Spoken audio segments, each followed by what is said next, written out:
இன்றே டவுன்லோட் செய்து உங்கள் ஃபேவரட் ஷோக்களை என்ஜாய் பண்ணுங்க. இப்படி ரொம்ப நல்லவர் மாதிரி நடிக்கிற உன் அப்பா சும்மா வாய் வார்த்தையிலேயே பெரிய கோட்டைய கட்டியிருப்பாரு. முன்னாடி இருக்கிற வீடு மட்டும் கண்ணுக்கு தெரியுதே தவிர அதுக்கு அடித்தளமா இருக்கிற மத்த விஷயங்களை மறந்துடுறாரு. அந்த அடித்தளம் தான் உங்க மாமா சரத்சந்திரா. அவன் அப்படிலாம் பண்ணதுக்கு காரணம் உங்க மேல பாசம் பொங்கி போயோ தங்கச்சிதான் எனக்கு எல்லாமே நினைச்சோ இது எதுவுமே அவன் பண்ணல. உன் மாமா அவங்க அம்மாவை அடைச்சு வச்சு அவனுக்கு பயத்தை காட்டினதுனாலதான் அவங்க அம்மாவை எப்படி காப்பாத்தணும்னு தெரியாம அவங்க அம்மாவுக்கு ஏதாவது ஆயிடுமோங்கிற பயத்துலதான் இதெல்லாம் பண்ணான்.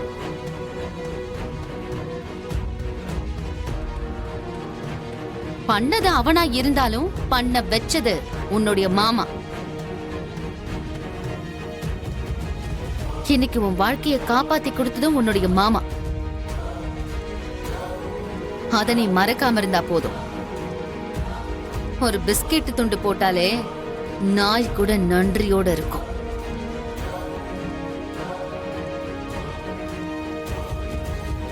ஆனா உன் அப்பா மட்டும். அம்மாடி அபூர்வா, போதும், இதோட நிறுத்து.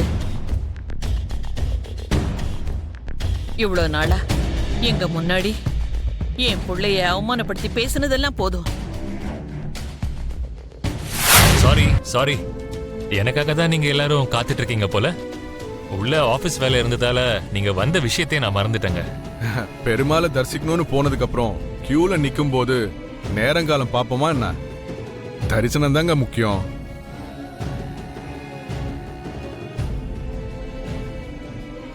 என் மாமாக்கு இப்படி எல்லாம் பேசினா பிடிக்காது. அவர் ஸ்ட்ரெயிட் ஃபார்வர்ட். அது சொசைட்டில உங்க மாமாக்கு ரொம்ப நல்ல பேர் இருக்குல்ல, அதான் ஏதோ ஒரு மரியாதைக்காக. அதாங்க நானும் சொல்றேன், பார்த்து நடந்துக்கோங்க, இல்லனா.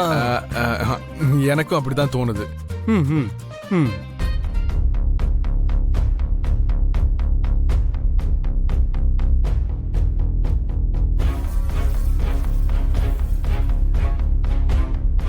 என்ன போன வேலை என்னாச்சு? இன்னும் ஒரு வாரத்துக்குள்ள எல்லாம் செட்டில் பண்றேன்னு வாக்கு கொடுத்திருக்காங்க. ஏன்பா வம்சி, நமக்கு நல்ல நேரம் போயிட்டு இருக்கு. போய் பெரியவங்க கிட்ட ஆசீர்வாதம் வாங்கிக்கோங்க, நம்ம கிளம்பலாம். மாமா, அத்தை, எங்களை ஆசீர்வாதம் பண்ணுங்க. நல்லா இருங்க. 16 பெற்று பெருவாழ்வு பல்லாண்டு வாழ. நல்லா இருங்க. எழுந்திருங்க. எந்திரிமா. அத்தை, இந்து, நான் உங்களை ரொம்பவே மிஸ் பண்ணுவேன் அத்தை.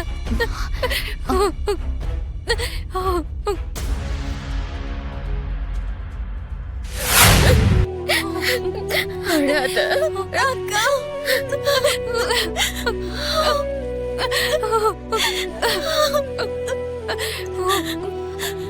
அக்கா,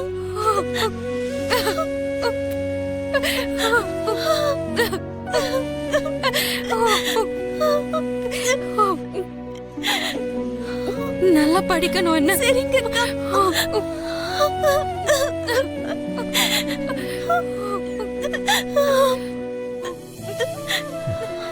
இந்து, அழக்கூடாதுமா, அழாத.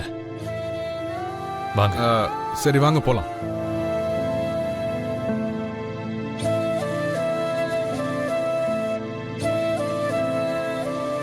சரி, மாமாவை கூட்டிட்டு போ.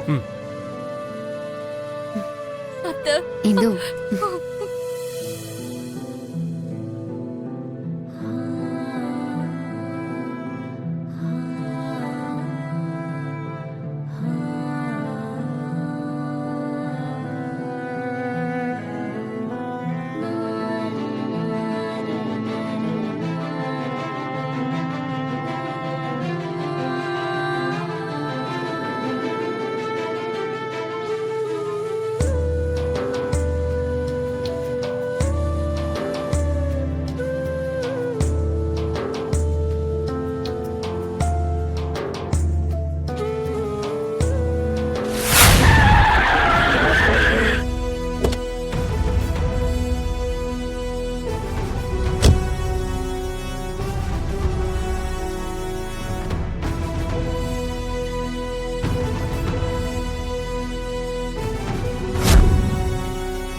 சரத் சந்திரா சரத் சந்திரா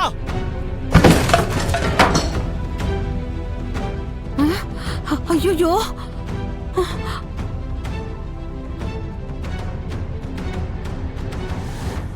டேய் சரத் சந்திரா வாடா வெளிய.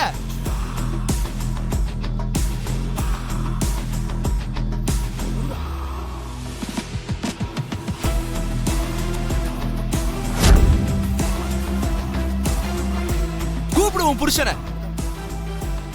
இன்னைக்கு அவன் சாவு முகூர்த்தத்தை குறிச்சிட்டு தான் உங்க வீட்டுக்கே வந்திருக்கேன். சரத் சந்திரா பைத்தியக்காரா, என் மாமா சாவில்லடா, உன் சாவுக்கு நீயே முகூர்த்தத்தை குறிச்சிட்டு வந்திருக்க. அங்க உன் அம்மாவை காப்பாத்திட்டு இங்க உன் உயிரை விட போற. அந்த ரவுடிய விட்டு சாரதாவுக்கு தாலி கட்ட சொன்னது நான் தான்.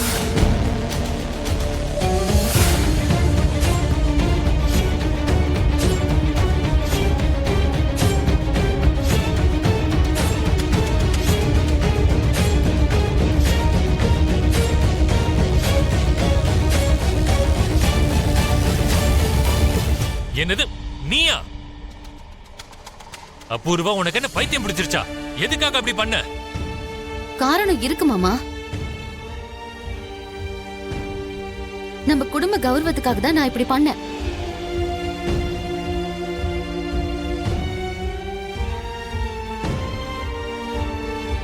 ஆமா மாமா, மீராவோட வாழ்க்கைய நாசமாக்காதன்னு நம்ம எத்தனை தடவை கெஞ்சினாலும் அந்த கிருஷ்ண பிரசாத் நாய் வாழ நிமித்த முடியாதுங்கிற மாதிரி வாய்ப்பு கிடைச்சா போதும் அந்த வீட்டுக்கு போய் சேர்ந்துடுறான்.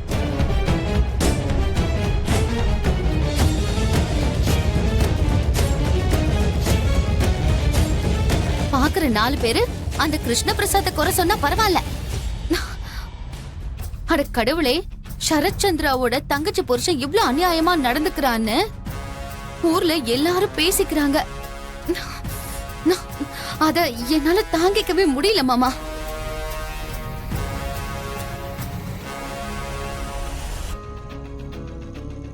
அந்த சாரதாவை எத்தனை வாட்டி கேவலப்படுத்தினாலும் வெக்கமே இல்லாத அந்த ஜென்மத்துக்கு தனக்கு சூடு சொரணை எதுவுமே இல்லைங்கிற மாதிரி வெக்கங்கட்ட வாழ்க்கைய வாழ்ந்துகிட்டு இருக்கா. ஒரு 4 பேர் காரி துப்புனாலாவது அந்த அவமானம் தாங்கிக்க முடியாம செத்துருவா. நம்ம மீராவுக்கு சக்களத்தி பிரச்சனையே இருக்காதுன்னு நினைச்சேன். இப்படி எல்லாம் யோசிக்கிற அளவுக்கு கேவலமான வாழ்க்கை அவ வாழ்ந்துகிட்டு இருக்கா.